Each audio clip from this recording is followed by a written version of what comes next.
புழுதியிலும் சேற்றிலும் கிடந்து உலகத்தினால் மறக்கப்பட்டேன். என் மகளே என்றழைத்தே நேசித்தோரனை கைவிட்ட நேரம் உன் கரத்தால் என்னை ஏந்தி நம்பிக்கை என்னுள் வைத்தே. உமக்கு மறைவாக ஒன்றும் இல்லையே. ஓ என்றும் என்றும் ஆராதிப்பேன்.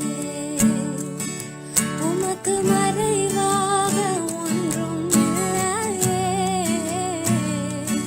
ஓ என்றும் என்றும் ஆராதிப்பேன். Praise the Lord. கர்த்தரும் இரட்சகருமாகிய இயேசு கிறிஸ்துவின் நாமத்தில் உங்கள் யாவருக்கும் என் அன்பின் வாழ்த்துக்கள். பிரியமானவர்களே, நாம் இந்த உலகத்தால் மறக்கப்படுகிற சூழ்நிலைகள் சில நேரங்களில் வரத்தான் செய்கிறது. அழகிய ஒரு பாடலை கேட்டும், யார் நம்மை மறந்தாலும் மறவாத ஒரு தேவன் ஒருவர் இருக்கிறார். 31ஆம் சங்கீதம் 12ஆம் வசனத்தில் பக்தனாகிய தாவீது இப்படியாய் சொல்கிறார்: செத்தவனைப் போல எல்லாராலும் முழுவதும் மறக்கப்பட்டேன், உடைந்த பாத்திரத்தை போலானேன். Psalm 31:12. I am forgotten like a dead man, out of mind. I am like a broken vessel. பாருங்கள் பிரியமானவர்களே, நம்முடைய வாழ்க்கையிலே உடைந்த பாத்திரத்தை போல எல்லாராலும் மறக்கப்பட்ட ஒரு சூழ்நிலை வரும்பொழுது நாம் தாவீதை நினைத்துக் கொள்ள வேண்டும். ஒரு கட்டத்தில் அவனுடைய சொந்த குடும்பமே அவனை மறந்து போன ஒரு சூழ்நிலை, அவன் இருந்த சிங்காசனம் அவனை விட்டு விலகின ஒரு சூழ்நிலை. அந்த நேரத்திலும் பாருங்கள், அவன் தேவனையே சார்ந்திருந்தான். அவன் தன் வாழ்க்கையிலே தேவனை துதிக்கிற விதத்தை சற்று நான் பார்த்தேன். 40ஆம் சங்கீதத்தில் 1-2 வசனங்கள் இப்படியாய் சொல்லுகிறது: கர்த்தருக்காக பொறுமையுடன் காத்திருந்தேன், அவர் என்னிடமாய் சாய்ந்து என் கூப்பிடுதலை கேட்டார். பயங்கரமான குழியிலும் உளையான சேற்றிலும் இருந்து என்னை தூக்கி எடுத்து என் கால்களை கண்மலையின் மேல் நிறுத்தி என் அடிகளை உறுதிப்படுத்தி. 3ஆம் வசனம்: நமது தேவனை துதிக்கும் புதுப்பாட்டை அவர் என் வாயிலே கொடுத்தார். அநேகர் அதை கண்டு பயந்து கர்த்தரை நம்புவார்கள். Psalm 40:1-3. I waited patiently for the Lord, and He inclined to me and heard my cry. He also brought me up out of a horrible pit, out of the miry clay, and set my feet upon a rock, and established my steps. He has put a new song in my mouth, praise to our God. Many will see it and fear, and will trust in the Lord.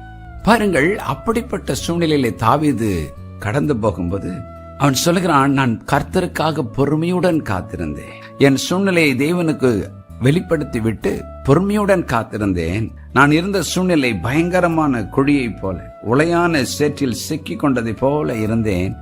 ஆனாலும் பாருங்கள், அவர் என்னை தூக்கி எடுத்து என் கால்களை கண்மலையில் நிறுத்தி என் அடிகளை உறுதிப்படுத்தி அவரை துதிக்கும் ஒரு புதுப்பாட்டை என் நாவிலே கொடுத்தார் என்று சொல்லுகிறார்.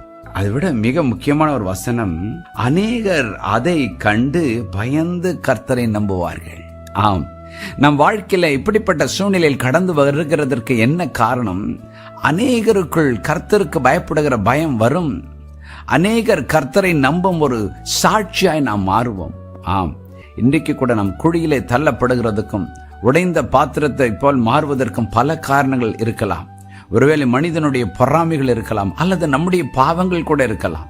அந்த சூழ்நிலையை நாம் கடந்து வரும் பொழுது ஒரு காரியத்தை கர்த்தர் வெளிப்படுத்துகிறார்.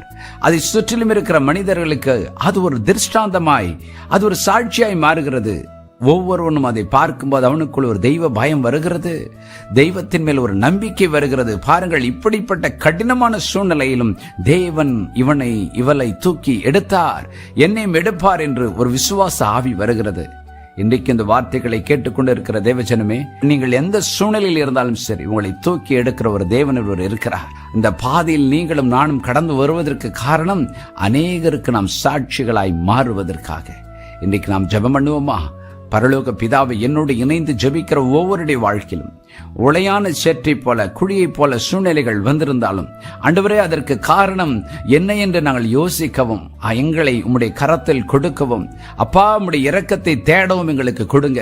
தாவீது உம்முடைய இரக்கத்தை தேடின போது நீர் தூக்கி நிறுத்தினீர், கண்மலையில் நிறுத்தினீர். அவன் நாவிலே புது பாட்டை கொடுத்தீர். என்னோடு கூட இணைந்து ஜெபிக்கிற ஒவ்வொருவரையும் அவர்கள் இருக்கிற இக்கட்டான சூழ்நிலையில் நீர் தூக்கி அவர்கள் நாவிலே ஒரு புதிய பாட்டை வைப்பீராக.